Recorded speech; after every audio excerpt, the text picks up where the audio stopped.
This is Common Sense Radio. Straightforward and no excuses. All right. Come on now. This is the Steve Gruber Show.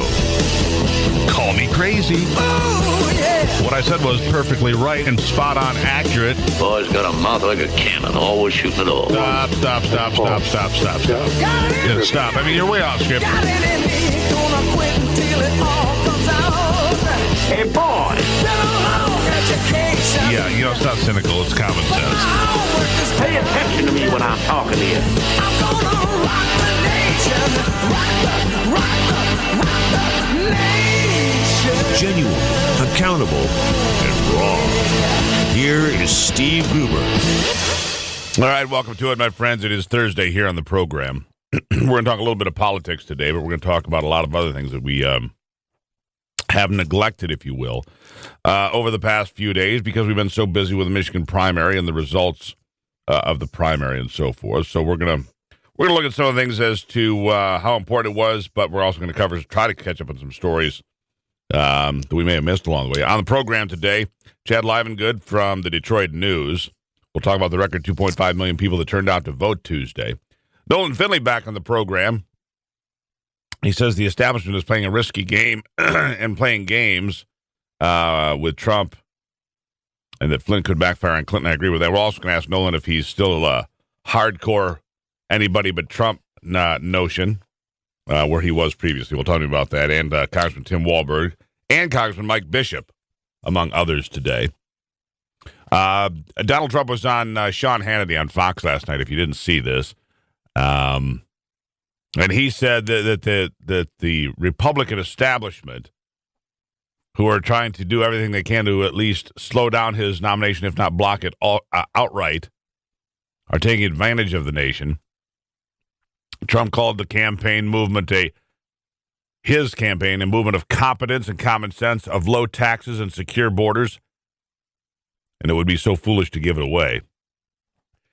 And Trump was referring to, if you haven't heard about this, and I, didn't get a chance to talk about this yet either, there was this conference held by the Conservative American Enterprise Institute at Sea Island off the coast of Georgia over the weekend. One of the topics reportedly was stopping Trump from securing the Republican nomination. The conference reportedly was attended by Senate Majority Leader Mitch McConnell, House Speaker Paul Ryan, and other key Republican congressmen. I know all of these people, Trump said, and I'm quoting him now, these are people that are taking advantage of our country. They don't want to have strong borders.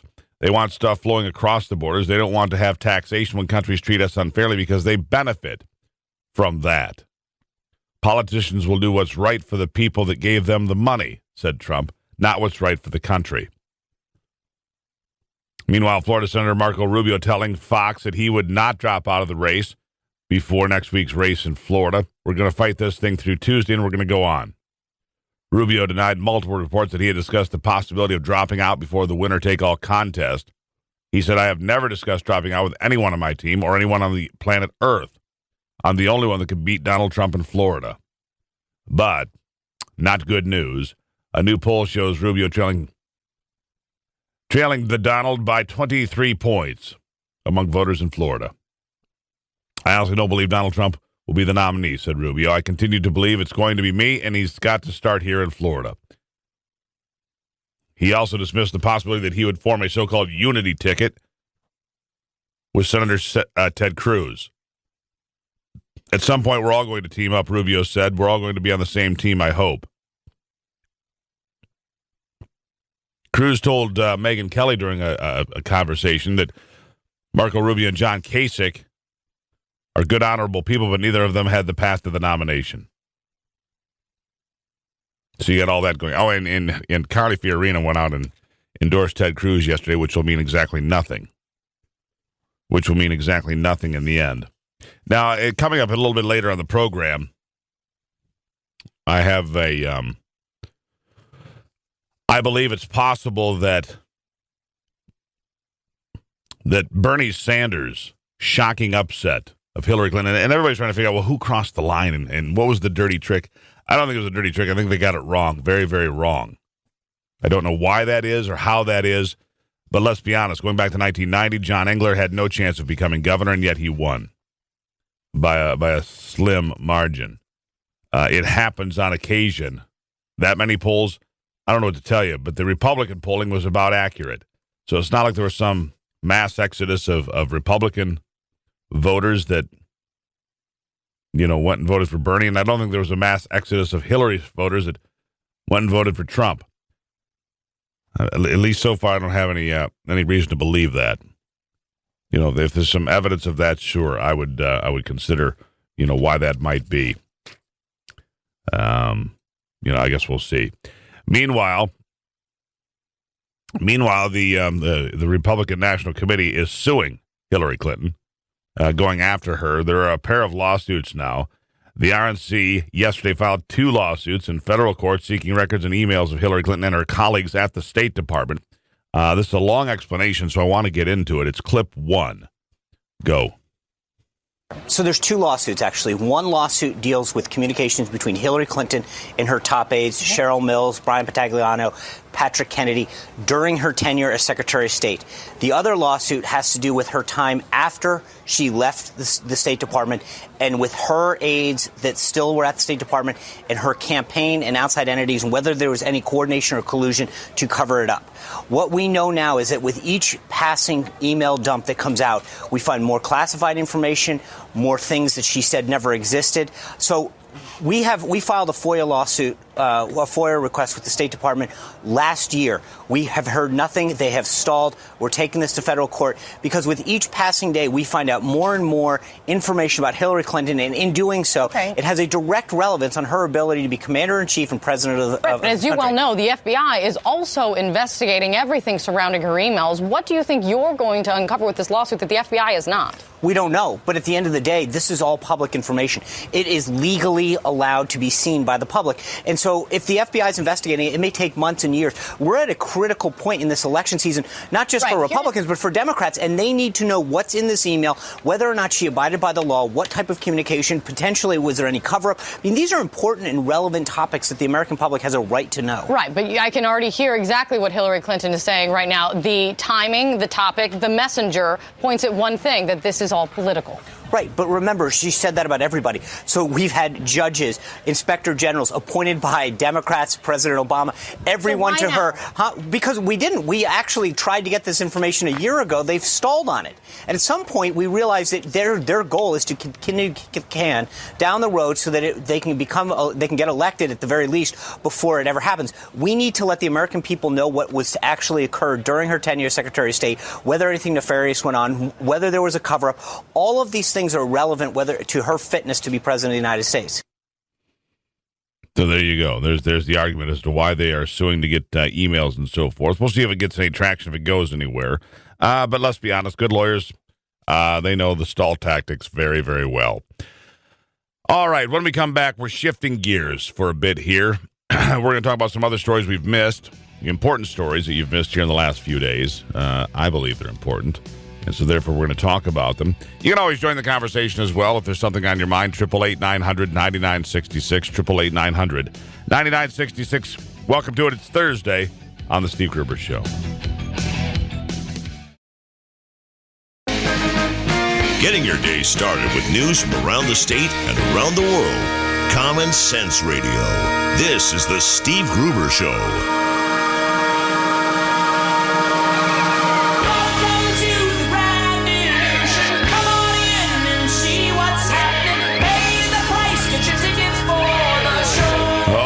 It is Thursday, my friends. I got this guy out there, Jeff. Jeff, who, he's a drummer. He's just a drummer, so you get the idea that he's not quite right. Is your boyfriend a killer, an axe murderer? Is he a drummer? That sort of thing. Jeff thinks he's funnier than I am, and we're going to have a contest here at some point and just get it all out on the table.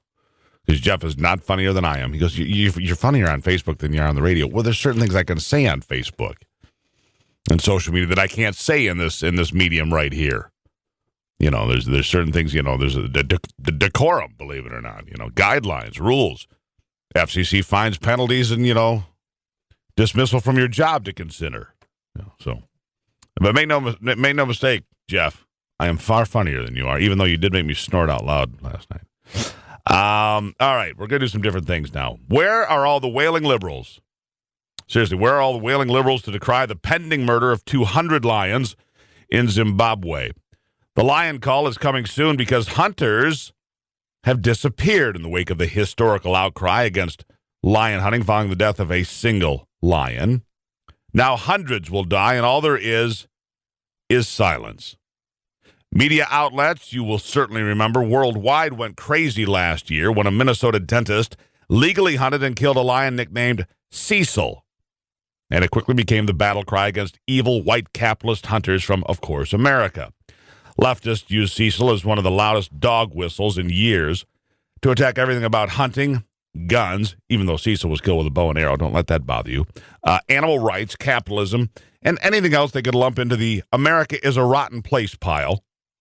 The dentist, even though he was found to have followed all of the laws and killed Cecil in a legal hunting area, was pursued by protesters and was the recipient of numerous death threats. He shut down his practice and went into hiding, fearing for his life and safety of his family. Very few people were willing to stand up and tell you the truth that killing Cecil and other big game species is actually a very good thing and can keep those populations thriving.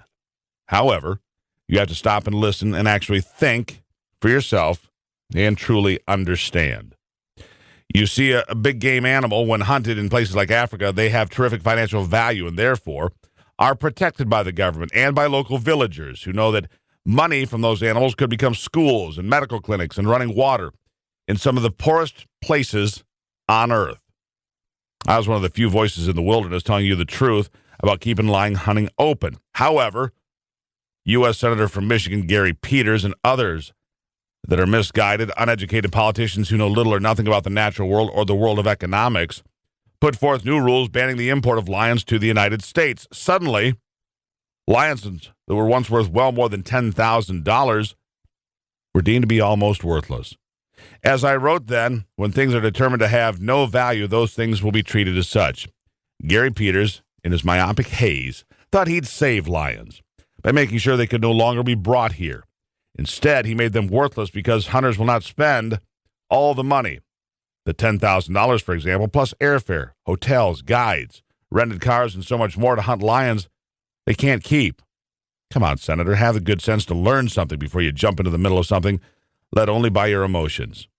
I doubt the Humane Society of the United States, People for the Ethical Treatment of Animals, or any of the other groups and individuals will admit their deadly mistake. No way. These folks will stick to their guns, even though it will almost certainly lead to a devastating loss of lions in the wild and could lead to serious population concerns in the very near future. Well, why do I say this? Let's start with the latest news out of Zimbabwe. I found this on numerous news outlets, including therealrevo.com, which read in part, the largest wildlife reserve in Zimbabwe said it must be forced to cull 200 lions after the predator's population has exploded due to hunters being scared off by international outrage over the killing of Cecil the lion last year. Bubai Valley Conservancy, which is home to more lions than anywhere else in South African country, said the population of over 500 was too much for the reserve. The National Post reporting that the big cats have been decimating the population of antelope, giraffe, even wild dogs, cheetahs, and leopards, which have become easy prey after a dry summer and short grass. Couple that with no hunters, and you've got a problem. The Post is accurate that hunters were scared off, but it is wrong about the most pressing reason. The reason isn't that hunters are scared, though there could be a few in this category. The real reason is they cannot be brought back to be put on display in their game rooms and great rooms. Nobody's going to lay out that kind of cash unless they can keep their trophy, and that's just the way it is. Unless those restrictions on importing lions to the United States and other countries are lifted, and lifted soon, the blood of lions, hundreds of them, will be soaking into the dirt of the sub-Saharan African desert. This time, however, there will be no school, no clinic, and no running water as a reward. There will be nothing except circling vultures and the sound of self-congratulatory liberals patting themselves on the back, oblivious to the destruction they have unleashed on the pride. Take that one to the bank. Take that one to the bank. Liberals have no idea how the world of economics, supply and demand, or hunting actually works. While we're on this vein, how about this? Yellowstone National Park started shipping many of its famous wild bison to the slaughterhouse yesterday to drive down the size of the park's herd and respond to concerns by the livestock industry over disease, brucellosis, or Bang's disease, carried by the animals. The brucellosis disease is a disease in bovine that causes sudden abortion. It's spontaneous abortion of the fetus. Spontaneous. They just drop their calves, stillbirths, if you will. So having it in a domestic population of cattle is devastating financially. So 30 animals have been shipped to slaughterhouse, another 63 over the next few days, and that's just a start. The park's action is driven by an agreement in the year 2000 with Montana officials that requires it to control its bison herd. The meat will be distributed to American Indian tribes for use. So none of the meat goes to waste. But the animal rights people go bananas on that one, too. Even though the bison are so overpopulated, they are destroying the Yellowstone River and so forth inside the park. Again, read something, my friends. Learn something about the wild world out there, and you'll understand that you're getting it straight right here. It's Thursday on the Steve Gruber Show. We'll be right back.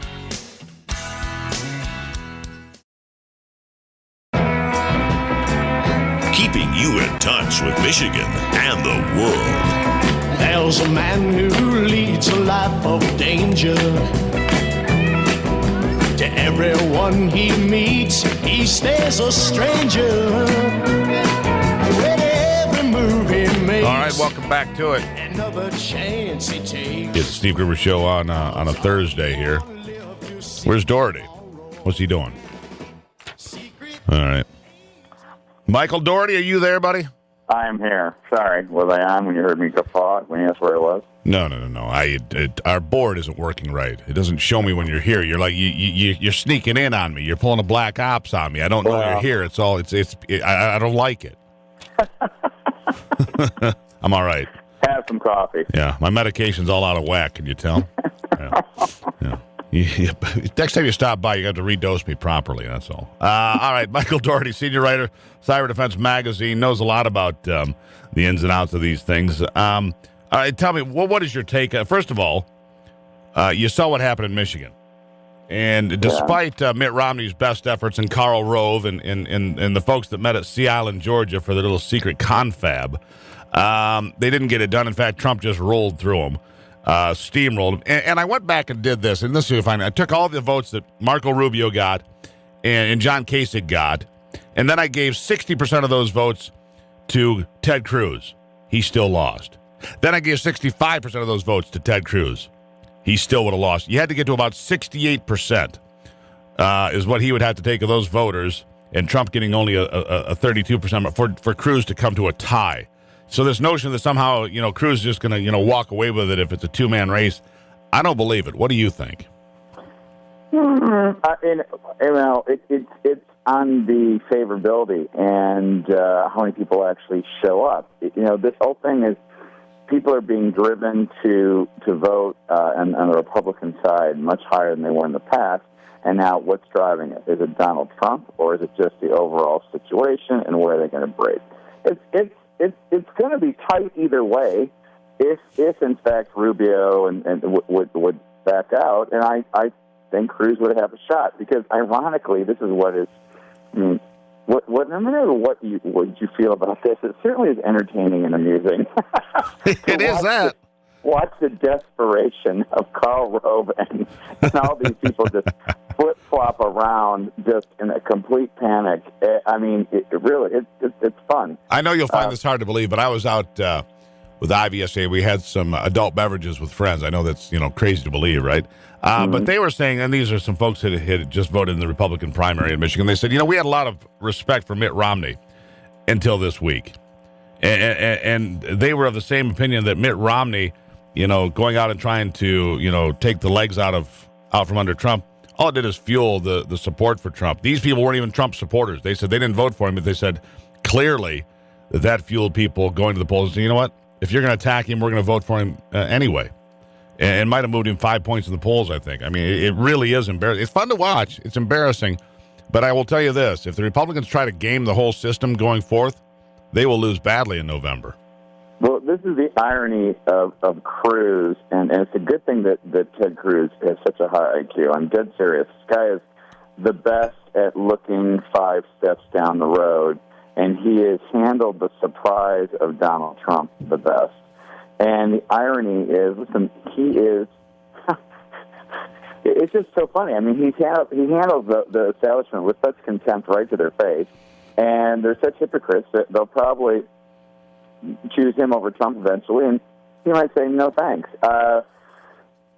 It's very fascinating to watch what's going to happen here. I like Ted Cruz a lot. I think Ted Cruz understands the actual system and exactly what to do, and he's in it. And he's an insider that's always rejected the game. Still knows how to play it, which you have to know how to do. So it's going to be really interesting to see what happens. It really boils down to Trump's negatives and how those move after, because he has a very, very, very high negative. He does have a high negative. However, so does the likely opponent who, speaking of rigged systems, loses in Michigan and still gets more delegates. You riddle me that, Batman. But Hillary loses to Bernie the socialist in a shocking upset, as big of a political upset as I've seen in years, and yet she still gets more delegates. Isn't that a nice system? And then you have the people that support that. You scratch your head. Now, when I was in New Hampshire at the New Hampshire primary working on Radio Row, the Hillary Clinton supporters were people that still go to Hash Bash in Ann Arbor in their 70s. I mean, it's all these women that were still, at Hillary's age, just acting like they're still in college. Oh, she's so this. Oh, she's so that. I'm thinking, there's a huge elephant in the room, ladies. What's going on? Yeah. And, her experience, her this, her that. I'm like, yeah. It's interesting. It's like the American public has got their hand on the handle of the toilet, regardless of what team's up there, and they're just had it. And that's a mistake that Romney did. And Karl Rove, I mean, give me a break. No one's interested. I mean, people get it. The Wizard's curtain's coming back. Yeah, nobody buys the Karl Rove thing. At least I don't anymore. It's a tired thing. But here's the point that I was driving at. Yeah, Donald Trump's negatives are very high, but my God, he's been under attack from Republicans, Democrats, the mainstream media, the fringe media. He's been under assault, from all directions, and yet he's still standing and he's still winning. And let me tell you something. He's the one guy that's going to go out there and tell Hillary say things that other people will not have the spine to do, like bringing Bill into the fray when she was trying to talk about the war on women, which shut her down a month ago. She just went silent. I mean, you gotta love that stuff. I mean, no one can do it like he can. So, look, the election will be phenomenal. The administration is the big question mark, and that's the hard part. Yeah, but this notion that this preconceived, Trump can't beat Hillary. Well, gee, you've been telling me since June of last year he couldn't get the Republican nomination either. I mean, that came from pundit after all these professionals. He couldn't get the nomination. Wouldn't happen. He'll fail here. He hasn't failed. And let me tell you something. This big win by Sanders in Michigan, and I'm going to talk about this next hour, I think that lights the path. I think that Bernie Sanders illuminated the path by which Donald Trump can win, not only in Michigan, but the nomination, because he went to these disaffected voters. He went to the trade issues. He went to, about money and finance. Donald Trump won in Michigan for the same reasons Bernie Sanders did in Michigan. Much more closely identifies demographically with America than any state that has voted thus far. And if Hillary Clinton can lose to Bernie Sanders here, an avowed socialist, she can certainly lose to Donald Trump here. And if that's true, she can lose anywhere. Yeah, it's true. I mean, it's right on the money. I do not disagree. And it's fascinating to watch how they think that the polls show that Sanders is the stronger Democratic candidate. Jeez. Yeah. 8 years ago they told us, Barack Obama was a once-in-a-lifetime phenomenon. Well, apparently so's feeling the burn. I mean, maybe the common denominator is you have a lousy candidate in Hillary Clinton. Did that ever occur to anybody? We can't say those things when you're the inside machine. They've got guns to people's temples all over the place. Yeah, guns. So that's what goes on behind the curtain. All right, Michael. Exactly. I got to run. But you have a great day. I always appreciate it. All right, take care. There he is, senior writer for Cyber Defense Magazine, board member of Snoop Wall. He also wrote the great book, The Devil Inside the Beltway, the shocking expose of the U.S. government's surveillance and overreach into cybersecurity, medicine, and small business. It's a great read. It really is. And you'll get an idea of how closely Big Brother's taking a look at you all the time. Look it up. Michael Daugherty. It's the Steve Gruber Show. We'll have Chad Livengood from the Detroit News about the big voter turnout on Tuesday. When we come back, sit tight.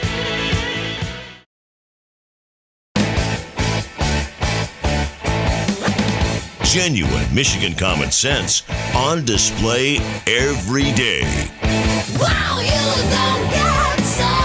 Makes me think I've got a little bit of bad news for you today that I learned yesterday. Ivy told me that Rush will not be touring any further. Neil Peart there, the drummer, is too much arthritis. He cannot tour anymore going forward, which is too bad. He is the professor on the drum kit. See, I told you we're going to cover a lot of things today you hadn't heard before. Quickly, though, Scott is on the Common Sense Hotline calling in from one of my favorite places in Michigan, Iron Mountain. Scott, what's on your mind? Good morning, Steve. How are you doing? Doing great. How is it up there today? Hey, well, we got a couple of snowbanks here in the flowers, but other than that, the brownery's coming through. Yeah, well, there you go. Yeah, I can't wait, man. Hey, Steve, I'm kind of wondering, do you think it would help, and who do you think he's going to nominate for the VP, or do you think it would put the icing on the cake if he were to announce it earlier, Mr. Trump? No, I've heard this theory, and I appreciate the question, Scott. I've heard this theory from some different people, and I'm not endorsing Donald Trump by any means, but if he does get the nomination, I believe his smartest path to victory is through John Kasich in Ohio, because Kasich has gotten a lot of respect in the last few weeks. People finally know who he is. They call him the adult in the room during the food fights on stage during the Republican debates. So it's a kind of guy that can really make a difference, I think, for Donald Trump. The other thing that has been put forth as an idea is to talk about some of your team members. Would it be Chris Christie as Attorney General? Would it be Ben Carson as Surgeon General, or whatever it might be? You know, people that are qualified in different areas. Where would they fit into a Trump administration? You might have the idea that if he surrounds himself with calm, competent people like John Kasich, it would be reflective of who he is, because obviously he has been painted, or painted himself more accurately, as a loose cannon and so forth. So picking somebody who's calm and like that might be a good choice for him. Thanks for the call, Scott. Chad Livengood, our next guest from the Detroit News, who we've been following since he was in Iowa, beating the streets there and keeping us up to speed. Chad, welcome back to the program. Thanks, Steve. So, all right, this question's been going around in with my group and my circle. What is your belief there at the Detroit News? How did the pollsters, 15 polls, I think, taken in 2016, leading up to the primary here in Michigan, how did 15 polls get it so wrong on the Democratic side? Well, to start, they undersampled the 18 to 29-year-old demographic. Most pollsters were sampling in their polls. They were sampling about 9 to 11% in that age range as far as the whole sample. And in what it came out to is in the exit polling, it was 19%. The age 18 to 29-year-old in the Democratic primary. And for comparison, the age 65 and older voter was 20%. I mean, this is really remarkable that the youth vote was essentially statistically equivalent to the over 65 retiree vote, and so that's where the first error hit, and that's one area. And then the other thing is a lot of these automated polls, these robo polls, where it calls you and it's an automated voice. They're cheap. They're easy to do. You can do them all in one night, but the problem is they don't call cell phones. No, because they can't. It's illegal. Right. And so only telephone operator, where you have a call center that calls in and they spend some time with you. No, we did not poll the Democratic primary. We did poll the Republican primary. And I mean, when you do that, when we did a 600 sample, it They cost several thousands of dollars. No, it costs a lot of money. There's no question about it. And the Republican primary was what everybody was looking at to see what the momentum was. Everybody believed that Hillary Clinton had a 20 to 25 point lead, and she got beaten here, which is one of the big political upsets of my lifetime, without question. Yeah, no doubt about it. And so the pollsters, the cheap media polls that you saw out there that were automated, 400 sample, lowest you could. I mean, bottom dollar, the type polling. It was all for the horse race. And the other thing is they weren't testing the message. And if they had been testing Bernie Sanders' message on trade, jobs, whether you think that the economy is rigged and Wall Street is winning at every turn, they found serious momentum for Bernie Sanders' message, and it was pretty clear late last week that the Clinton people must have been getting nervous. I mean, you had all of a sudden over a 4-day period, you had Bill Clinton, Hillary Clinton, Chelsea Clinton. Yeah, they were all here. Hillary basically lived here for 5 days. That's right. So they knew something. Their internal polls knew something. But trade, jobs, and the economy, the same thing that Donald Trump won on. It's the same message, basically. And in some ways, and I ran into people. There were independent voters out there who wanted to participate in this primary, who never vote primaries, who were back and forth about whether they're going to vote for Trump or vote for Bernie Sanders. Exactly. There was a guy on the Fox News town hall Monday night who got up and asked Sanders a question and said he was back and forth between him and Donald Trump. And I know that some people don't understand that, but that's also that the pollsters don't understand this. It might be counterintuitive, but here's the thing: that is the common thread. And I just wrote a story I'm going to share with the folks here on the program after the top of the hour. I believe that Bernie Sanders just illuminated the trail for Donald Trump to take all the way to victory, not just in Michigan, but possibly nationwide, because what Bernie Sanders has tapped into, Donald Trump is right in that same area, and I think they can figure it out. Chad, 20 seconds. I'll give you the last word. I mean, record turnout, no question. 20 seconds. Where can they find out more about what you're doing? Well, I mean, I got to go back to covering the state capitol. Oh, that's no good.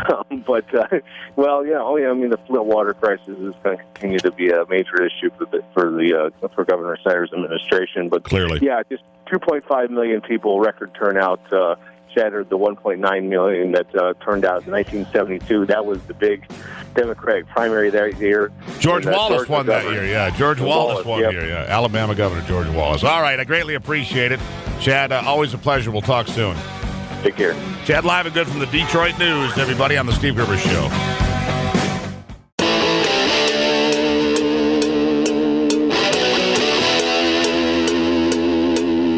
This is Common Sense Radio.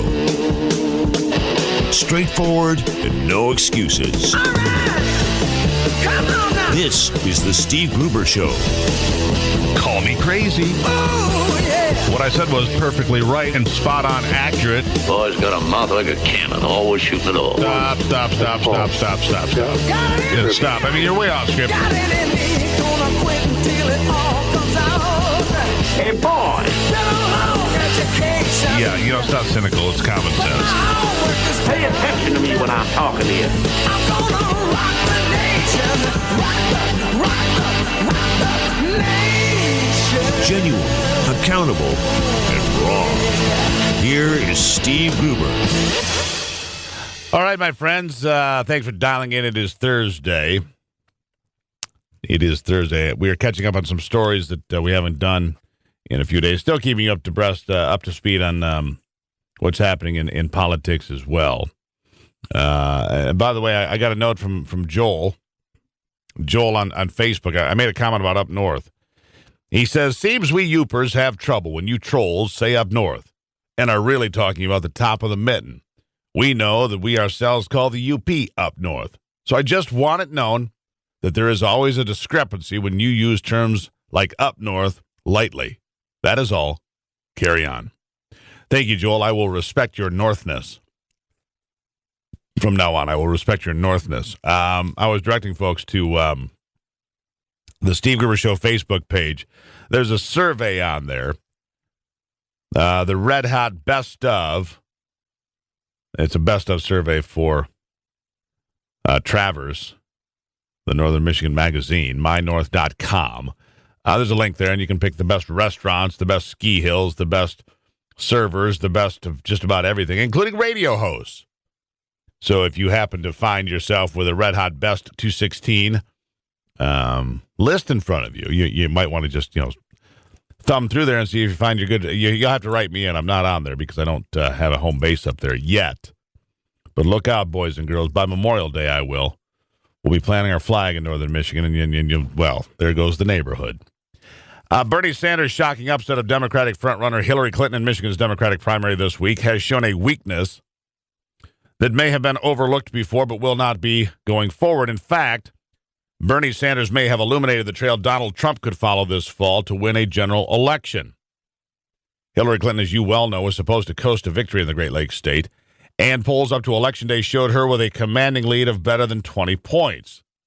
At some point, however, the grassroots began to swell and revolt, and the political earth moved under her feet. In the wee hours of Wednesday morning, Bernie Sanders, the avowed socialist, with a populist message, had officially defeated the Democratic frontrunner easily by more than 20,000 votes. Now, I'm certain Donald Trump and his team took notice and began writing a script to win the whole thing based on what they saw here in Michigan. In the post-mortem of the huge political upset, many are wondering, how could it have happened? Had Republicans pulled a dirty trick and crossed the aisle, some asked? I mean, seriously, could professional pollsters really miss the mark by more than 20 points? There are at least 15 polls in Michigan in 2016. Not one of them showed Hillary Clinton with anything less than a double-digit lead. By the way, the answer is yes. They got it wrong. They got it very, very wrong. Let me make it easy for you. Bernie connected with disaffected Michigan voters that see jobs evaporating in the country they grew up in disappearing in front of their eyes. They believe the country is under attack from forces both inside and outside of our borders. They support the idea of fighting back. Quite simply, they have had their fill of hope and change. Now, that sounds quite similar to Donald Trump supporters. Simply put, thousands of Bernie voters and Trump voters are people at lower income levels that are commonly referred to as disaffected voters, and they have gravitated en masse toward these two very unconventional candidates. Those of these economic classes are more often less educated and more easily persuaded to a populist message. They may be more susceptible to ideas of free college, for example, or walls at the border, even though neither idea is likely to happen anytime soon. They are more predisposed to take the us versus them mentality, whether it's the poor versus the rich or America versus the rest of the world and China. This is why backers of Bernie Sanders and Donald Trump are more prone to verbal and, well, sometimes physical altercations. Now, when it comes to issues like trade, and more specifically NAFTA, or the ill-advised TPP, both groups are ideologically indistinguishable. Look at them. There really is no light between Bernie Sanders' position on NAFTA and the Trans-Pacific Partnership and Donald Trump's position. They're the same, which feeds this odd phenomenon of Sanders and Trump voters willing to consider supporting the other. Now, this is counterintuitive to the casual observer, but it is actually at the foundation of the groundswell against so-called establishment candidates in 2016. The disenchantment and dissatisfaction with government is, at my guess, at an all-time high in America, following 7 years of what many obviously consider a very, very weak presidency. Those are a couple of the fundamentals in play this year. Donald Trump should look closely at Bernie Sanders' big win here in Michigan because it likely holds the key to winning the general election. And Hillary Clinton, she should look closely at this embarrassing loss in Michigan as a harbinger of bad things to come. We have a microcosm of America right here at home. You see, Michigan much more closely resembles the national electorate in demographics, in income, more so than any other state that has voted so far. So let me make it simple. If an avowed socialist can take her down in Michigan, she's vulnerable everywhere.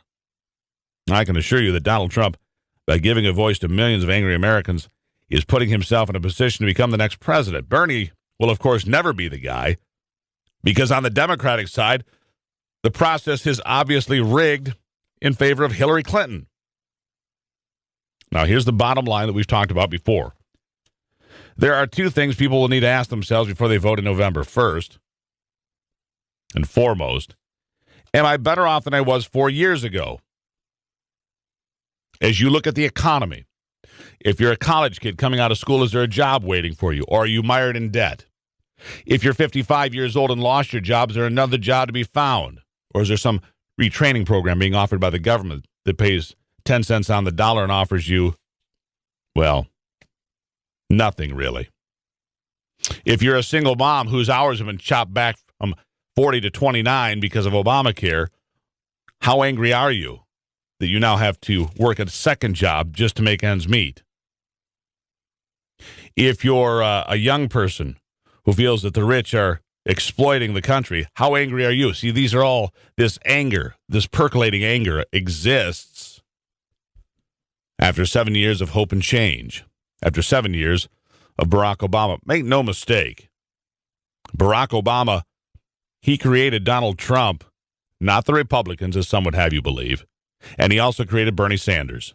And he created a problem for Hillary Clinton because her message doesn't seem to resonate quite as well. The second question that people are going to ask that may be more important come this November before they pull the lever, am I safer than I was 4 years ago? You tell me. Do you feel safer than you did 4 years ago? Are you better off than you were 4 years ago? This is why there is commonality in the anger at American politicians.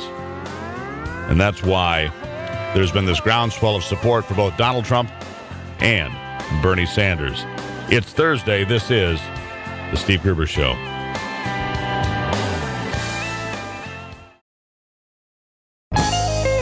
Taking a closer look at the stories that affect you most with a big dose of common sense.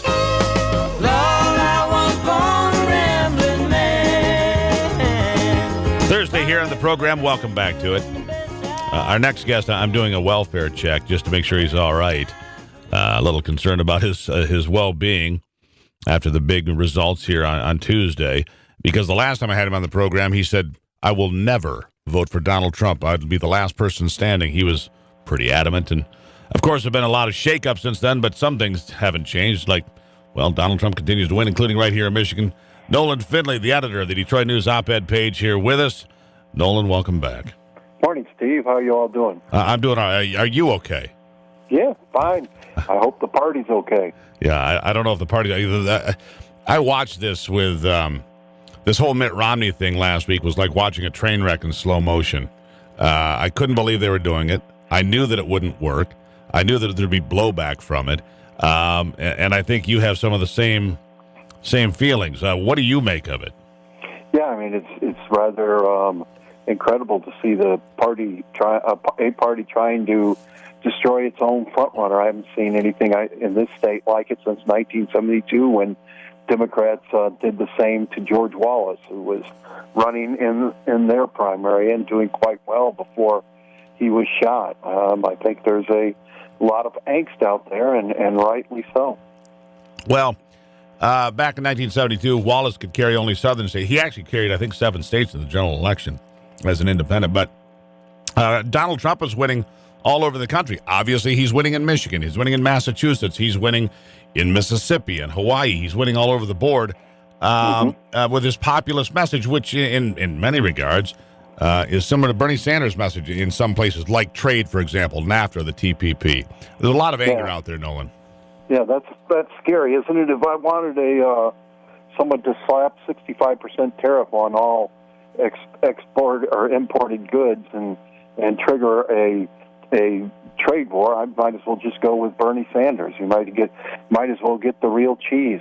I mean, that is crazy policy. Yeah, there are some crazy policies out there. Lots of them. Well, true. But don't you think that it would be important to get trade under control? I mean, would you agree with that we are getting the short end of the stick in our trade deals with China or Japan or Mexico? I think the benefits of vigorous trade outweigh any negatives at the moment. We are a net exporter in this state, and I think you start slapping tariffs on. We've been through this. We've seen this during the Depression when every time the economy started to pick up, we'd slap either a tax or a tariff on it and send things tumbling again. I think we have done well in this country as a free trader, and I think there are always things you can do to improve it. But radical tariffs and trade wars are going to hurt us a lot more than they do our trading partners. Are you still at the same place that you were the last time we spoke? Which the last time we spoke, you said, I will never vote for Donald Trump ever. Probably more so. All right, more so. This is crazy stuff out, and I think what saddens me is that, as I wrote today, I mean, we have the best chance you will have in a decade to take the White House. Republicans do. And, you look at Trump's got 30-40% really hard support in the Republican Party, and he's got negatives up nationwide of up to 40%. He can't win the presidency. Almost anybody could be Hillary Clinton other than Donald Trump. He will be crucified once the election starts, when the media turns on him, when Hollywood turns on him, the popular culture turns on him. What do you mean when? You can't overcome that. Yeah, but the media, the culture, the media, and Hollywood have already turned on him. Exactly. And he continues to win. Right, Look at his numbers. But he continues to win it. And Hillary Clinton... He continues to win Republican primaries with 3 or 4 candidates in. Head-to-head, he does not beat Hillary Clinton. Head-to-head, he does not even beat Bernie Sanders. And I think Republicans got to start thinking about, do they want to win the White House or not? Now, we've been through this before with, since last June, people have been saying Donald Trump couldn't win the Republican nomination. That's proven to be patently untrue. Hillary Clinton is a very unlikable candidate herself. And so I guess I don't accept the notion that Hillary's an automatic winner if he's the nominee. I don't buy that.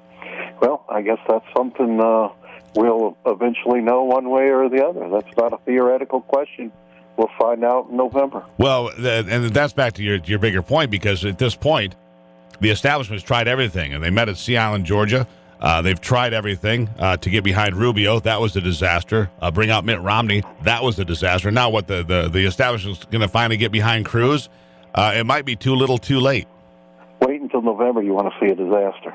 Well, that's possible. It'll be fortunate if all Republicans lose as the presidential race and not get wiped out.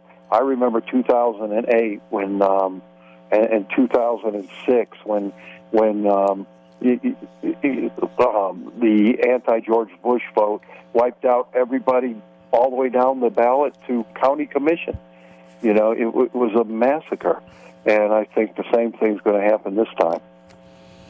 So you think Trump is the nominee then? It's a foregone conclusion to you? I don't see how he's not. You don't see how? So, okay, so what is the establishment doing then? Should they not coalesce behind him? Because right now they're running around to have these secret meetings and the cabal, everything they can do to stop him. I think some people will say, well, we'll support the nominee. I think a lot of people won't support the nominee. I think there'll be a lot of focus on saving Congress, saving other Republicans on the ballot. I don't see a whole lot of money pouring into Trump. I think she's going to spend $2 billion against him, and I think it'll be an absolute disaster for Republicans. And what if James Comey, we only got about 20 seconds, but what if James Comey comes back and says we need to indict? You think the Obama administration is going to indict Hillary Clinton? No, but what if he says it and they refuse? I mean, she becomes a further damaged candidate. That's my only question. She still wins. All right. So, Nolan Finley, always a pleasure. Always an interesting conversation. I greatly appreciate it, my friend. Thank you, Steve. Appreciate it. There you have it. Nolan Finley from the Detroit News. He says it's Armageddon for the Republicans. I'm not so doom and gloom quite yet, but that's his point of view. It's Thursday on the Steve Gruber Show. We'll be right back.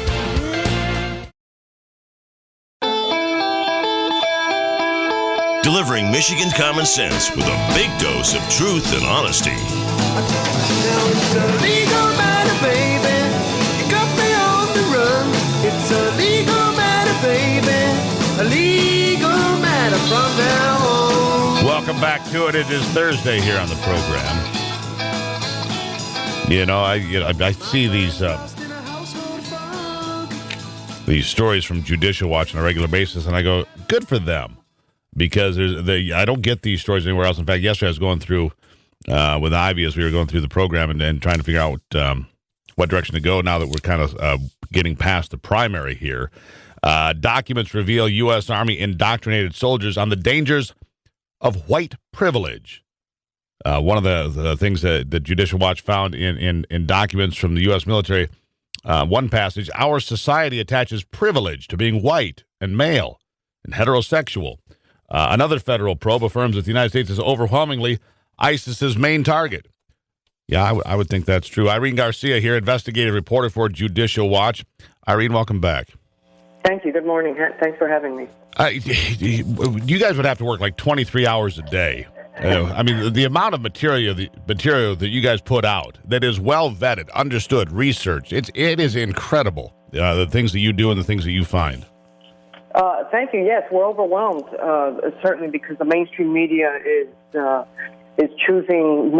increasingly choosing not to publish some of these stories that maybe, reflect negatively on the administration. When the president comes out and downplays ISIS as a second-hand group, non-threat, they don't want these kinds of things being publicized, that this is a true threat and that they're operating on the southern border, as Judicial Watch has reported. And now this Homeland Security Committee document, reporting this very alarming information. Judicial Watch reported, and I'm going from an article here, one of the articles here, that Judicial Watch reported that the Federal Bureau of Investigation has nearly 1,000 active probes involving the Islamic State inside the United States. That's examined 75 ISIS-linked terrorist plots against the West. So let's focus on what you just said there, which is you said they're operating right at the southern border. ISIS operating at the southern border of the United States today, like along the Mexican border. That's what you're telling us. Yes, today. All that information, articles that we have published in the past year and a half, 2 years on our website, judicialwatch.org. Our sources are high-level Homeland Security and other federal and local law enforcement sources and Mexican authorities. I mean, we have reporters down on the southern border. ISIS is operating a camp within miles of the southern border in Mexico. I mean, this is information that we have been reporting for years. At Fort Bliss, which is a big army base down there near the southern border, went on high alert security after we reported this information, all while the administration officially denied it. There's a lot. It's just outrageous and increasingly disturbing. All right, let me ask you this. Let me ask you this, Irene. You tell me there's an ISIS training camp a few miles into Mexico operating freely in Mexico right now with ISIS, with soldiers, with terrorists preparing to come to the United States to inflict great damage and bodily harm upon us, and the administration is doing nothing. How could that be? Well, the administration denies that this is going on or that they don't have any first-hand information. When Judicial Watch reported this, the quote-unquote mainstream media outlets in this country called the Department of Homeland Security, and the official word was the official word that we got, which was, we have no knowledge of this. And this is how they keep brushing it off, and these lies verbatim get published in mainstream publications around the nation, and it's a disservice to the public because, listen, I was a journalist for 13 years. I was on 2 Pulitzer teams at a mainstream newspaper, the Los Angeles Times. It's a disservice when you publish these kinds of lies and when you don't investigate and try to really go after the truth. And I don't know what's going on with the profession in general, not to put it all down, but they, it's like a voice piece, a PR firm for the administration. It's very sad what's happened. It's an amplifier, not a magnifying glass. Exactly. That's what the media is for the left wing, and for the right wing. The right is always under a microscope, and the left gets an amplifier for whatever their agenda piece is for the day. It seems to me, and to a lot of people. I worked for NBC News for a number of years. It's an embarrassment to look back at what that once proud organization is today. To me. Yes. So I appreciate where you're coming from, but how is it that others haven't come forth? Retired generals, retired members of the military, anybody to say there is this camp. It is a clear and present danger. It is in Mexico. It is ISIS terrorist fighters preparing to come to the U.S. right now. Why has nobody else come forward? Well, I think they're scared. When the administration, when the government, which is very powerful, is saying one thing and saying we got to stick to this, when individuals want to come forward, and this is our sources within the Department of Homeland Security, they just do not want their name used because they fear retaliation, they fear death threats. I mean, we published a story in April of 2015 about ISIS. What is the benefit? 7 miles from El Paso, ISIS has a camp. No, so what is? Here's the thing, though. What is the benefit of the United States government denying it? Wouldn't it be best just to send a drone in, smoke the camp, say, "Look, we killed terrorists," and that's that? They would look like heroes if they did that. Well, because I think it's part of a broader issue with the open borders mentality that this administration has, that the people that are coming in here are just these poor, hardworking, desperate people that are looking for a better life, when the reality is that the southern border has become an astronomical homeland security issue. This isn't just, hardworking immigrants seeking a better life for themselves and their children. That's like, last century's news. This is a real homeland security threat. And we have tremendous detail. I mean, this ISIS camp, 7 miles from El Paso, is in an area called Anapra, which is situated just west of Ciudad Juarez. I mean, we have Mexican authorities and high-level Homeland Security authorities from the Department of Homeland Security of this country giving us this information and confirming it. Well, here's my other question. We reported it last spring. Why is the Mexican military allowing it to go on if that's the case? Well, I imagine that corruption. I mean, Mexico and their authorities, quote-unquote authorities, have for years been on the payroll of these Mexican drug cartels, and the Mexican drug cartels have teamed up with these Middle Eastern terrorists. I mean, this has been documented in intelligence reports in this country. Here's my Judicial confusion. Watch has also followed this. Yeah, we're on the line with Irene Garcia from Judicial Watch. Here's my confusion, Irene. Barack Obama is very concerned about his legacy, about how he is remembered, about how he is, written about in history books. If he went and smashed terrorism 7 miles from El Paso inside Mexico, he would raise his value. His accolades would be through the roof. He would be a hero. They'd build statues to him if they don't already. Well, I'm sorry. Go ahead. No, that's it. I imagine there's issues of sovereign issues that we can't just go in there and do that. I also imagine that the Mexican authorities, officially the Mexican government, because I called the Mexican government officials, and just like the U.S. government officials, and they all deny or say we have no knowledge of this. This is the thing that the line that they've been practicing. I think they're denial, cover-up mode. It's preposterous, truly, and criminal that they're Well, it'll be criminal because it. If you don't go and swat the camp like a mosquito, and they make their way into the United States, you'll probably hand Donald Trump the keys to the White House and destroy your own legacy all at the same time. That's why I don't understand it. Irene, thank you for the conversation. Thank you. Irene Garcia, investigative reporter for Judicial Watch. It seems a bit confusing to me, to say the least, but you sort it out for yourselves and give that some consideration. We'll be right back on The Steve Gruber Show.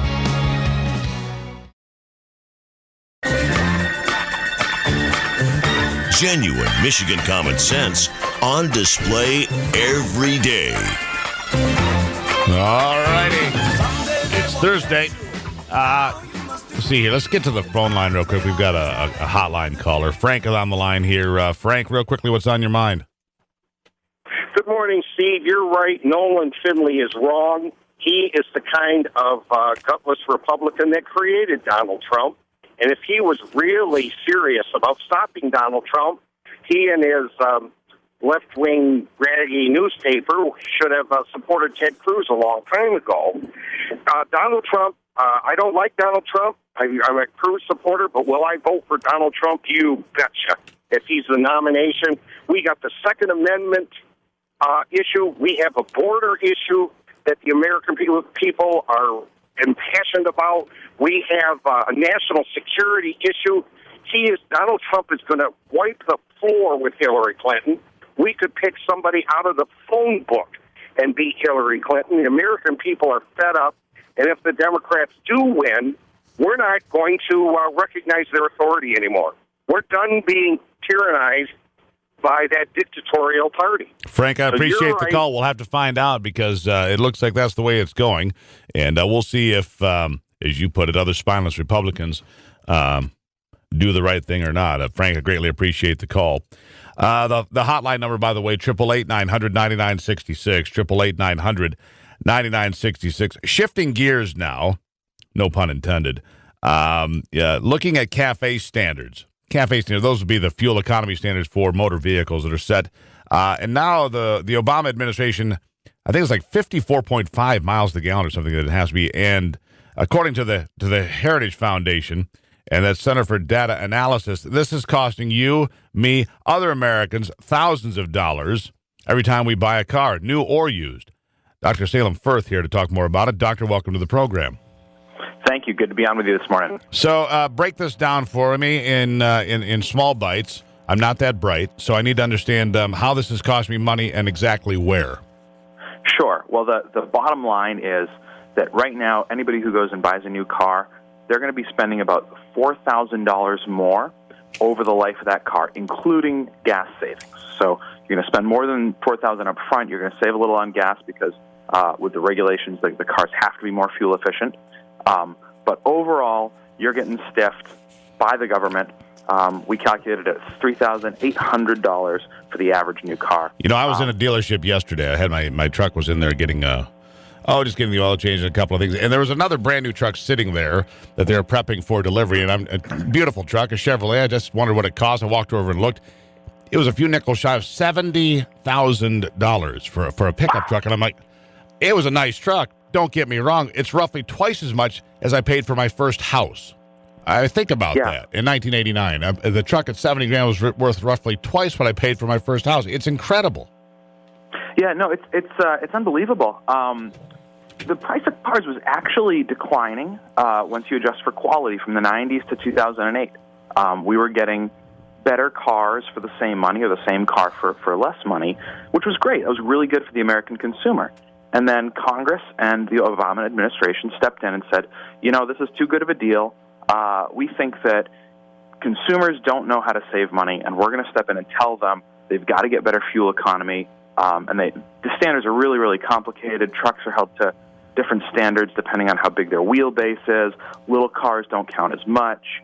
Bottom line was they instituted these regulations, and they said, the administration said, this will only cost you a little bit of money up front, and then you make it back in gas savings. I actually think there's a bigger... Scholars on the outside said, no, this is going to shaft consumers. It's going to cost them a ton of money, thousands per car. So we came back 5 years later and said, all right, some independent scholars did their estimates. They said it's going to be really costly. Administration said it's not going to be very costly. Who was right? Turns out the scholars were right, and cars are now about $6,000 above their previous trend for average price. I believe, actually, that there's a bigger danger on the horizon, Salim, and that is that you hear all about these driverless cars being developed by Google and elsewhere. My threat to liberty thought is that they'll come along and say, well, you get 10 gallons a week or whatever you get, and therefore your car drives you. And if you don't, the car, you don't need to run out and go for a Sunday drive. You don't need to go to the store right now. The car will tell you what you need because it'll be computerized. It'll all be on the network. And then you won't use as much gasoline, will you? And things will be totally different. Am I paranoid? Maybe a little, but let's be honest. The government would like to control how much gas we use, how and where we go, and how often we go, and how long we stay there. My thought. That's right. Well, this is the place to start. You would think that Congress would care about this, right? They represent the people. They get calls all the time. My conversations with people on Capitol Hill, this is not on their radar. It's bizarre. So, I encourage your listeners, call your congressman, tell them, hey, we heard about this CAFE standards thing, the fuel economy, and this is costing me. I bought a new car, and when I bought a new car, I paid $4,000 more than I should have. And that's because of a regulation in Washington and we looked at the benefits. I mean, every regulation, they say it has these benefits. We found, even according to the administration, this is supposedly going to lower the global temperature by less than 2/100ths of a degree 85 years from now. That is not a benefit and we did this with numbers, but intuitively, anybody can tell that is not a benefit that is worth paying thousands and thousands of dollars for. Middle-class Americans are getting shafted by this. Tell your congressman, you do care. Your standard of living matters. No, Americans are getting crushed by energy policy all over the playing field. It's not just here. It's windmills and solar and other, wasted money, your money being stolen from you and redistributed to Solyndra and wherever else. Doctor, I greatly appreciate your time.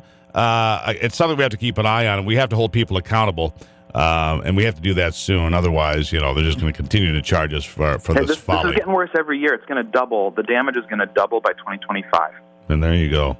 Well, yeah, thanks for that bit of enlightenment and for the positive message, Doctor. I'm just have a great day. Good conversation, my friend. There you have it. Dr. Salim Furth here on the program from the Heritage Foundation. Greatly appreciate that input. Well, still to come today, 2 congressmen here on the program. We will have Mike Bishop from the 8th Congressional District, and, of course, Tim Walberg will be here. I'm going to go spend a couple of days in Washington and go to Congress with Congressman Walberg here in the near future. Of course, we'll take you along for the ride and share our experiences right here on the Steve Gruber Show.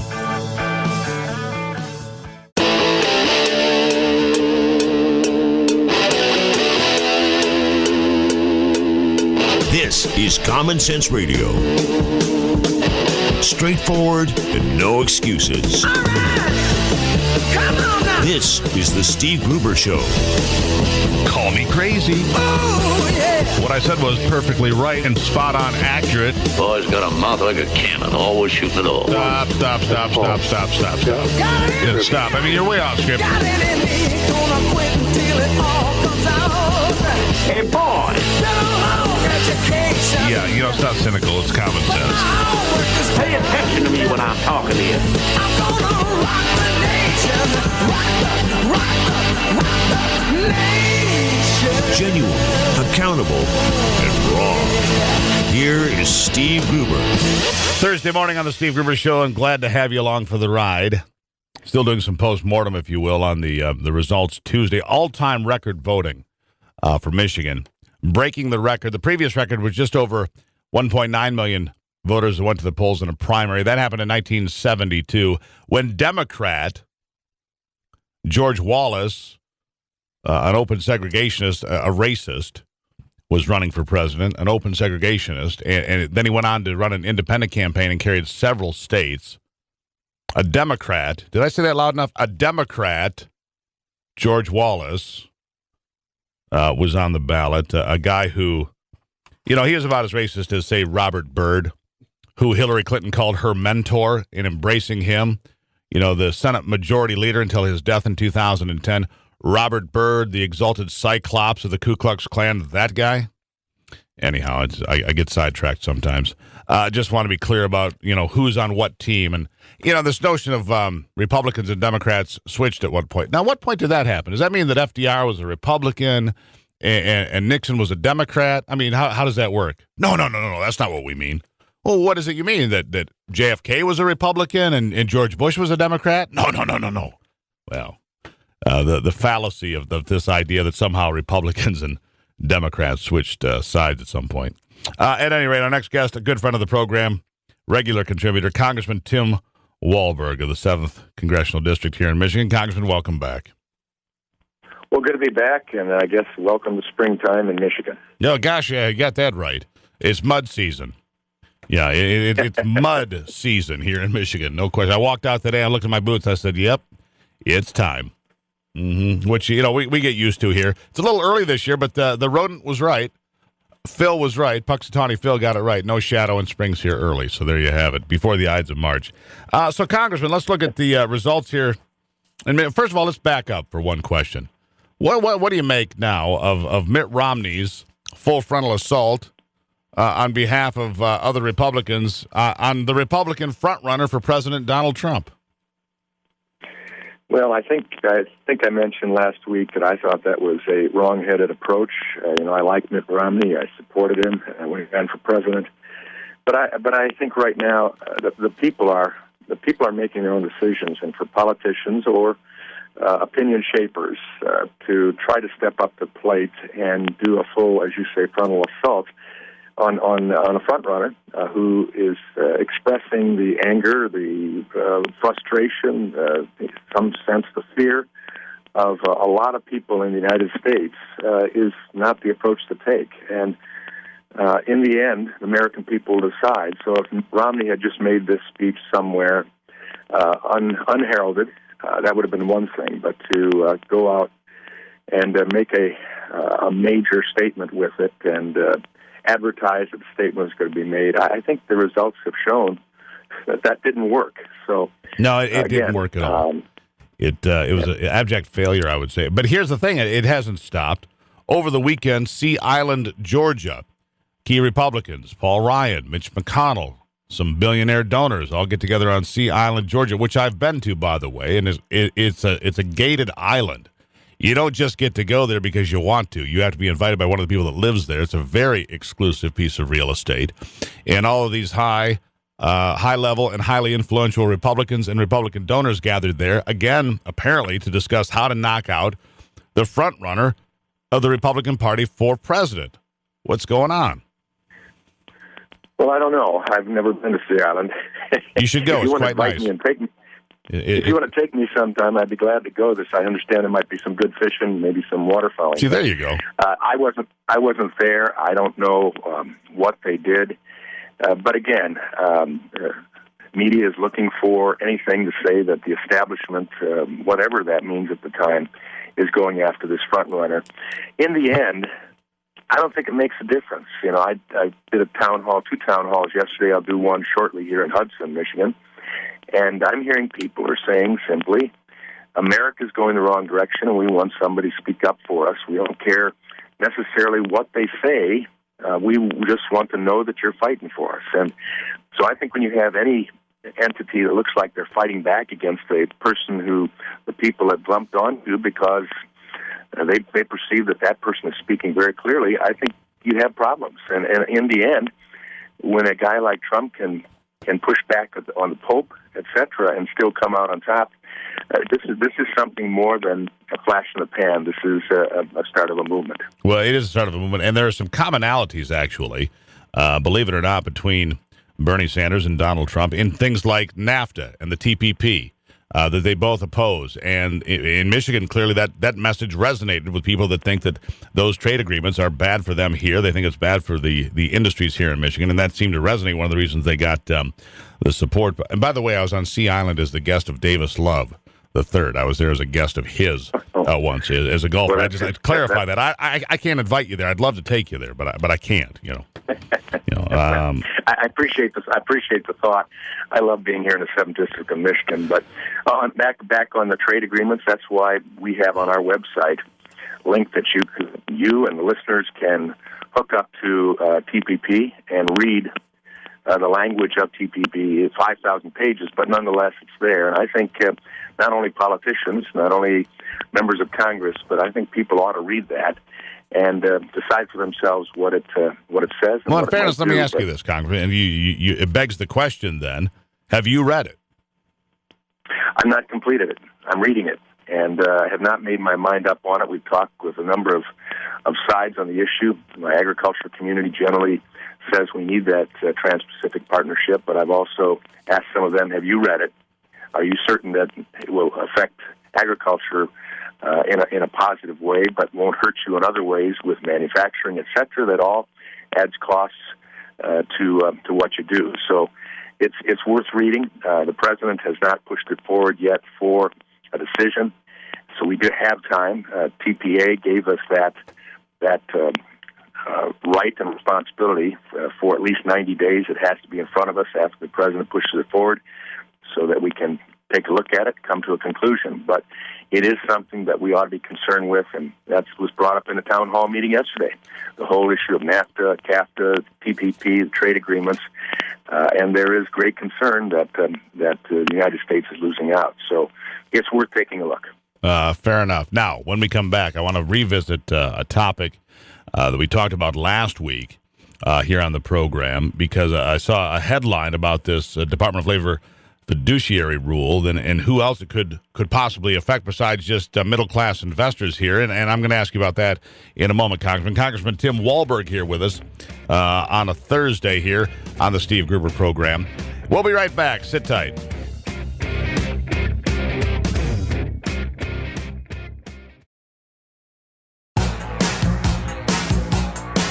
The Steve Gruber Show, American values with Midwestern common sense.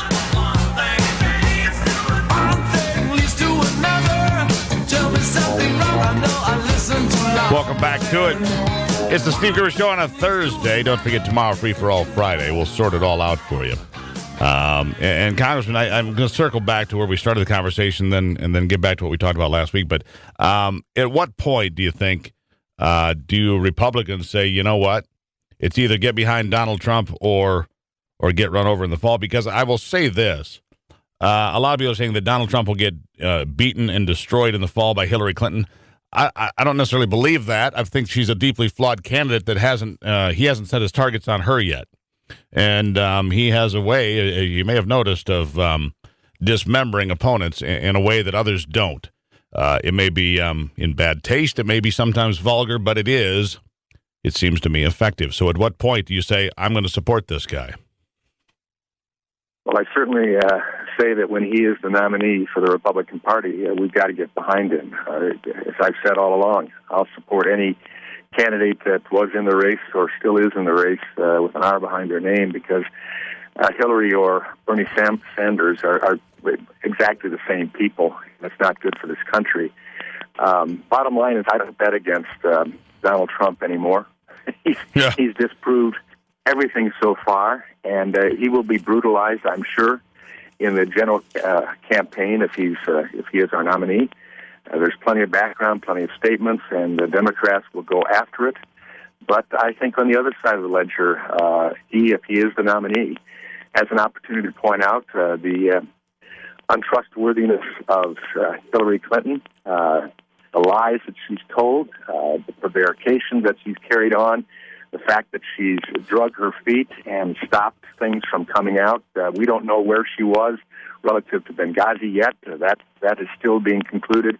The emails, breaking the law, all of that will be fair game for Mr. Trump as well. And if people think that we have a flawed candidate, just look at the other side. And do you want Hillary Rodham Clinton to be president of the United States and to carry on really a third term of Barack Obama, which has brought this country in a great way to its knees in places we would never have thought this country would be before?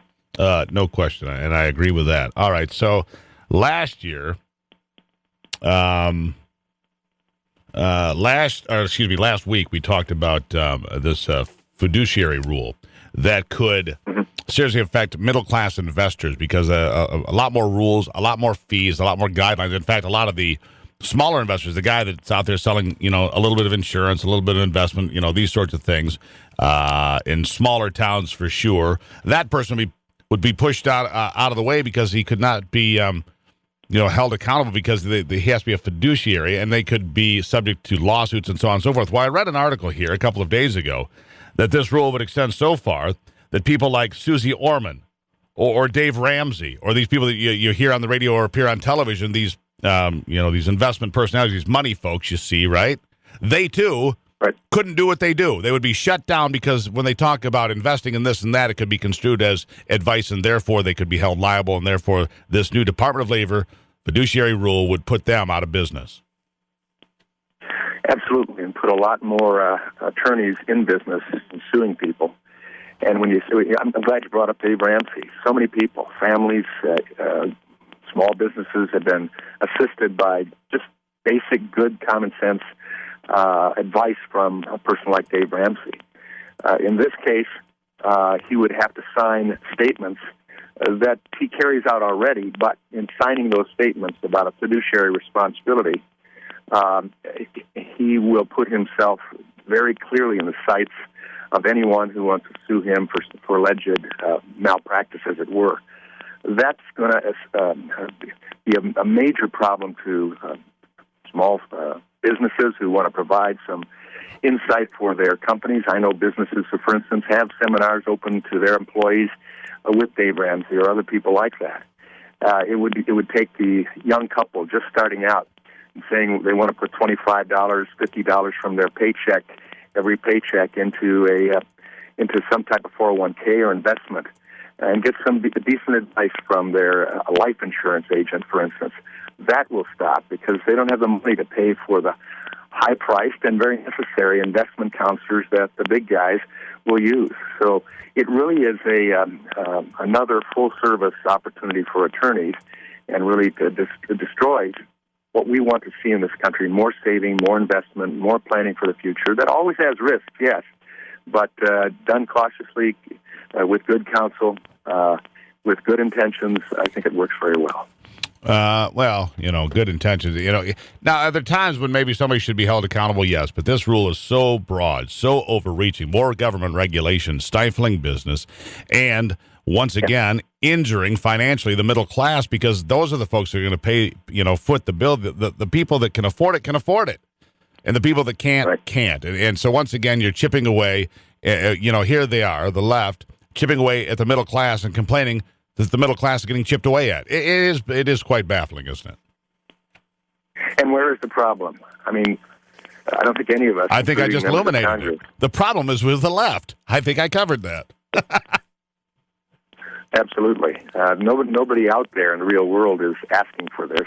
And in fact, even Democrats on our committee started to back away and asked the Department of Labor to pull back a bit, to take a little more time looking at the issue. They didn't even respond to the Democrats on that issue, and it pushed forward fully. And so we're looking for other means by which we might stop it, at the very least hold it back till we get a president in office that will nix it, and we can go on with life. No, there you have it. All right, Congressman, I greatly appreciate you stopping in for the conversation, as always. Enjoy your time here in the 7th. It's mud season. Be careful. You'll need some Carhartts, which, by the way, Carhartt, a wonderful Michigan company, and some good boots. Yeah, and we enjoy wearing those as well around this farm. There you go. Congressman Tim Walberg, I greatly appreciate it. Have a great day. It's Thursday on the Steve Gruber Show. If you've ever got a question, a comment, a concern, 888-900-9966. You can also go to the Steve Gruber Show Facebook page, click like, and post your comments there. And if you can't find us everywhere, get Radio Pup. It's a free app for your smartphone. Find WJIM, that's Jim Radio. Get connected and take the Steve Gruber Show wherever you may roam.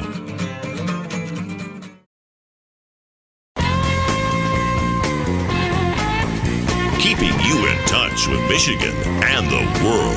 I'm a space cowboy, bet you are ready for that. Welcome back to it. It is Thursday here on the program, the Steve Gruber Show, and I appreciate you climbing on board with us. We've been getting some feedback from different folks about the results of the Michigan primary, which, on the Republican side, it went the way the pollsters thought it would go. On the Democratic side, big embarrassment for Hillary Clinton as she drops the ball here in Michigan, and Bernie, the socialist, comes out on top. Of course, I can call him that, because it's my show. Our next guest, a good friend of the program, Congressman Mike Bishop from the 8th Congressional District. Congressman, welcome back. Good morning. Good to be here. I'm glad to have you here. All right, so here's the question. I just asked Congressman Walberg this, and I have to ask a lot of Republicans now, because you see people like Mitt Romney coming out and doing these full frontal attacks on the GOP frontrunner. I don't think it worked. In fact, I think it's safe to say it might have backfired. And then I hear stories about Republicans like Paul Ryan and Mitch McConnell and billionaire donors getting together at Sea Island, Georgia, a beautiful place, by the way, but it's a very exclusive community, to talk about how to knock the frontrunner off his stride. What's going on? What's going on with the Republican Party? Well, I haven't gotten that call yet, so I am not privy to that meeting that someone had or allegedly have had. From where I stand, I don't see the Republican Party trying to get in the way of this. In fact, Ronald Romney, the chairwoman of the Michigan GOP, has said we're going to rally behind whomever our nominee is, and we all have a candidate that we'd like to see get the nomination. But in the end, this is about beating Hillary Clinton, and a progressive movement that is really sent this country down a destructive path. Well, I actually had this conversation with somebody, a liberal, a very bright individual that I know, but a liberal nonetheless. Yesterday I said, can you differentiate? I know it's weird, right? Can you differentiate for me the difference between Hillary Clinton and Bernie Sanders on the issues? And they deflected. They never answered. They couldn't answer the question. What is the actual difference between Bernie, the socialist, and Hillary? Their policies on free education now are apparently the same. Their policy on taxes are similar. Their policy on anti-gun measures seem to be similar. What is the difference? If you're asking me that question, I would say there really is no difference. Exactly. They stand exactly shoulder to shoulder on every issue, and frankly, they stand shoulder to shoulder on every issue with Barack Obama. And where's that? And make no mistake, Barack Obama is the one. They try to say, well, the Republican Party created Donald Trump. Wrong. Barack Obama created Donald Trump in his candidacy the same as he created Bernie's candidacy. And in fact, in some ways, when it comes to like trade policy, NAFTA and TPP, Trump and Bernie Sanders, there's no light between those two on this issue, for example. And you hear people say, well, I could vote for Bernie or Donald Trump. How odd is that? That means it was created by Barack Obama. But before we leave the idea of Donald Trump to other topics, at what point do you say, listen, he's the front runner, we need to get behind this guy, Ted Cruz is too far behind, or whatever? At what point do you say, listen, we've got to go with the likely nominee? When do you get to that point? Well, I think Trump has got significant momentum right now. I think it depends on how well he does in Ohio and in Florida. I think those are two bellwether states that really, if Kasich and Rubio can't put on a display there of strength, then I don't know where they're going to find a toehold. So I really think this next week and the coming weeks are going to be very crucial to this nomination process. And I don't know how, if you could stop Trump and his momentum, this would be the time to do it. This would be the last breath for that. Governor Kasich was on the program with us. Governor Kasich was on the program with me here Tuesday for half an hour and laid out his vision for America and what he thinks will work. And actually, I've known John Kasich since the 1990s. He was a congressman on the north side of Columbus when I lived in that town. And I think that he has a very strong resume. But the problem is now, if he wins Ohio, the math just isn't there for him. And he says, well, he doesn't think that anybody can get to the 1,237 delegates. Now, if that's true, those are the rules, and you go to a brokered convention. The problem that I see, potentially the pitfall for Republicans, is playing games with the nomination process. If Donald Trump does get the delegates and the Republican Party tries to game the system somehow, there will be full-on rebellion, I believe. I would agree with that, and but that's what the convention process is about. It's not necessarily a brokered convention. It's a convention. That's how the convention works. We as delegates go and we choose our nominee, and we go with the popular vote up until that point. I would agree with you, though, if there is a candidate with momentum that has a great weight of the support, I think it would be in the Republicans. It would be very bad idea for Republicans to try and upset the will of the people, the will of the base. Yeah, that's where I am with it. On the other hand, though, I can see. I mean, I get the aversion that a lot of Republicans have for Donald Trump. He is not. To say he's not traditional is a wild understatement, to say the least. He does hold some views that are quite left of center, and his comments and his rhetoric are well, frankly, quite colorful. Well, he's going to have to come around on being presidential. That's for sure. And there are a lot of folks that just don't take kindly to his rhetoric and his demeanor when he's speaking. So that's just something that he's going to have to figure out before this is all said and done. And I know you're, like I said, I know you're a supporter and you endorsed Governor John Kasich of Ohio. If it goes to a convention and Donald Trump does not, between now and then, pick up the 1,237 delegates needed to secure the nomination, do you think John Kasich is a likely guy to go to? And if Donald Trump does get enough delegates, do you think John Kasich is somebody that Donald Trump turns to give himself that insider that understands Washington? I see John Kasich being a player here one of two ways, either as a brokered candidate or as a VP pick. I think you're right. There are a lot of folks that look at John Kasich's resume and say, at this point in our history, he is potentially the best candidate. I would say that he had great experience both as a governor and in Congress. And when it comes down to the convention, he would make a fantastic nominee. I would think he'd also make a fantastic vice presidential candidate. Yeah, I agree with that, and I think that's extremely. I think it's extremely likely that he remains in the conversation no matter what happens from here, I guess, is my point. So what are you looking for in the next few weeks here in the campaign? I know you're back in the district today. You're going to be in Brighton, I think you told me, and throughout Livingston County in the heart of your district today. What kind of things are you talking about on the ground? Well, I'm on a manufacturing tour these days to talked to job providers and workers in the area of both Ingham and Livingston County about issues that they face every day. And I'm doing the best I can to hit as many businesses as I can and talk to as many as workers as I can to help with our jobs agenda in Washington, D.C., doing whatever we can to jumpstart this economy. Yeah, that's what it's going to take. It's all, at the end of the day, it's about the economy, period. Right. First, I agree. Yeah, are you better off than you were 4 years ago, and are you safer than you were 4 years ago? That's the two-part question for me headed for November. Congressman, always a pleasure. Glad to have you back. Enjoy mud season. I know you like nice shoes, so be careful out there.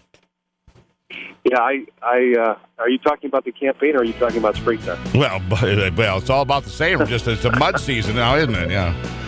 Well played. Congressman Mike Bishop, thank you so much. Take care. There you have it. Congressman Mike Bishop. Yes, a lot of mud being thrown around. More ways than one, that's for damn sure. It's the Steve Gruber Show.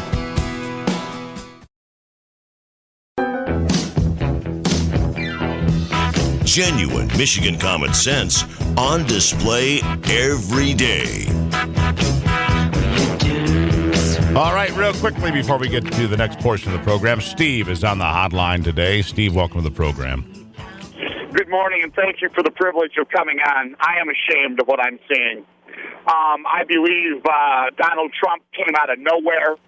It doesn't fit the Republican narrative. We have all complained loudly about the very little differences between Democrats and Republicans, and then when somebody steps up to the plate and talks about all the stuff that the Republicans won't talk about, they beat them down. There's something seriously wrong with that picture. So you're not ashamed of Donald Trump. You're ashamed of the way he's being treated. I am ashamed of the whole process when you have people saying what they stand for, and then the leadership tries to beat down somebody where you're getting the crossovers from the Democrats, the Reagan Democrats, and they refuse. I have not heard anyone talking about those crossovers. All right. Well, I think that is extreme. We used to call them Reagan Democrats when I grew up, and it was a good thing. Strange how the world works. Yeah, Stevie. That's what it is. That's what it is. Thanks, Steve. Thanks for checking in. All right, we have to get on to our next, the final chapter of the program today. The Bureau of Labor Statistics, in its February jobs report, showed continued growth in the labor market. But come on, 95 million Americans are not working. We know that. 95 million Americans that are of the appropriate age and are able-bodied are not participating in the workforce. And yet we are supposed to believe that the unemployment rate in America is less than 5%.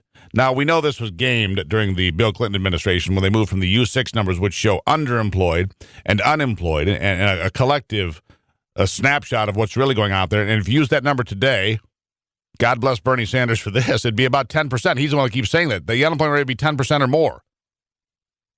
James Sherk is an expert on jobs and labor policy, joining us here on the program to talk more about it. James, welcome aboard. Hi, thank you. So, I mean, to me, it doesn't make sense to try to tell people the unemployment rate is 4.9 or 4.8%. To me, it doesn't pass the stink test. Am I wrong? Well, yes and no. The U6 number you were just talking about isn't a very good measure of the health of the labor market. You can go back to the tech bubble of the late 90s when we had the strongest job market we've had since the end of the Second World War. And even then, that U6 number was quite high. It's just, it's something that a lot of the people who are in that U6 measure really aren't looking for work, and so it's always high. At the same time, the official unemployment rate, the 4.9%, pretty clearly, most people who look at the statistics say that's understating the true unemployment because so many people have left the labor market. In fact, some people would say it's laughable. I would be one of those people. I mean, I know people that can't find jobs. I know these people. And I know people that have been unemployed for a long period of time. And if you're out of work for a period of time, they just stop counting you. It's however we do this, I think it is intended to be of political benefit to whoever's in charge. Cynical, maybe. But how magical was it when the unemployment rate just magically dropped before the 2012 presidential election and so on and so forth? It's suspect to me, James. Well, I think if you were to take a look at the unemployment rate and adjust for the drop in labor force participation, now, some of that I would point out is totally expected. We've got the baby boomers are aging and starting to retire, and so that the 95 million people outside the labor force includes an awful lot of retirees who aren't looking for work, who don't want a job. And it doesn't really make sense to count retirees and people in their 60s and their 70s as being unemployed when, in fact, they're not looking for work. But if you adjust for the drop in labor force participation among prime age workers, people who would 25 to 55, generally going to be employed, you're out of school, you're working full time to support yourself, the unemployment rate's probably closer to 6% than the 4.9% that's being reported. So it's not as high as 10, but it's not as low as 4.9 either. All right. On another note here that I wanted to touch on. According to the statistics here, and according to your report, I suppose, hourly average wages have risen about 2.2% over the last year. I haven't. I don't hear of a lot of people getting increases, but tell me how you arrived at this conclusion. Well, it's the Bureau of Labor Statistics numbers. When the way they calculate these figures is they send out a massive survey to hundreds of thousands of companies that they've randomly selected across the country, and they ask them a few questions. One of them is, how many workers do you have on your payrolls? And this is where we get the job change numbers from. When you hear 250,000 net jobs or whatever it is were created last month, it's coming from that survey of those employers. Another question they ask is basically, how much do you pay them on average? And so it's that measure that's getting reported there. The average compensation, either if you're an hourly worker, your hourly wages. If you're salaried, basically your salary divided by the hours you work. And over the past basically 12 months is up 2.2%. Doesn't sound all that great, although remember inflation's been up about 1% since then. So in inflation-adjusted terms, the average worker's got a 1% raise over the past year. It's not nothing. It's also not huge. Yeah, it's not going backwards, I suppose. But overall, over the term of Barack Obama, income levels have actually gone down over the last 7 years, correct? Well, wages have gone up a little bit, but total family incomes have gone down. Correct. And that's related to the large number of people who can't find work. I mean, if wages are higher but you don't have the job, your wage is zero. Exactly. And we call that an average. James, I greatly appreciate you bringing some clarity to this conversation. And we'll need to keep an eye on this because, as you well know, it affects everything headed toward the November elections.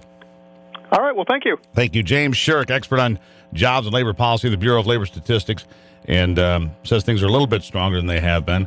I haven't seen it quite that way, but that's the truth. Now, if you're looking for room to grow, a new home in the country might be right for you. But with so many construction choices, how do you know which options offer the best value? Greenstone FCS is here to help. The week of March the 21st, Greenstone is holding a series of educational seminars on new home construction. Industry experts will cover a range of subjects, including how to make selections that add value to your home, being your own contractor, and paths to financing your project.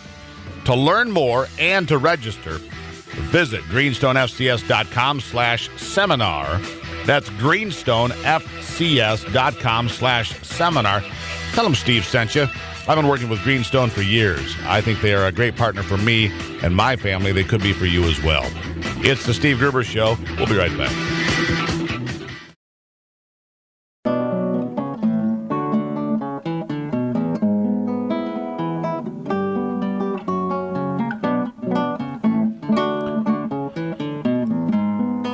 So you don't believe in global warming. How do you feel about a jail cell? Attorney General Loretta Lynch testified yesterday that the Justice Department has discussed taking civil legal action against the fossil fuel industry for denying the threat of carbon emissions when it comes to climate change. During Lynch's testimony at a Senate Judiciary Committee, Senator Sheldon Whitehouse, a Democrat from Rhode Island, said he believes there are similarities between the tobacco industry denying scientific studies showing the dangers of using tobacco and companies within the fossil fuel industry denying studies allegedly showing the threat of carbon emissions. He went on to point out that under Bill Clinton, the Justice Department brought and won civil cases against the tobacco industry, while Obama has done nothing with regard to the fossil fuel industry. Whitehouse concluded his comments by posing a question to the country's top law enforcement officer. My question to you is, Other than civil forfeitures and matters attendant to a criminal case, are there other circumstances in which a civil matter under the authority of the Department of Justice has been referred to the FBI? This matter has been discussed. We have received information about it and have referred it to the FBI to consider whether or not it meets the criteria for which we could take action. So said Lynch. I'm not aware of a civil referral at this time. So the FBI being referred to further promote the United Nations fear-mongering when it comes to global climate change. I'm sorry. Has the world dramatically changed to you in the last 20 years, 40 years, 60 years, however long you've been around? Nope. Big storms come and go. Water levels rise and fall. Sometimes it snows. Sometimes it doesn't. Sometimes it's hot and sometimes it's cold. That's what I've noticed. And Chicken Little, throughout the entire process, the sky has never fallen. Not once. Michigan is a clean, green, wonderful place, as is the vast majority of these incredible United States. God bless America. Tomorrow, Free for All Friday here in the program. Bring your A game. Bring your A game for Free for All Friday on the Steve Gruber Show. We'll talk then.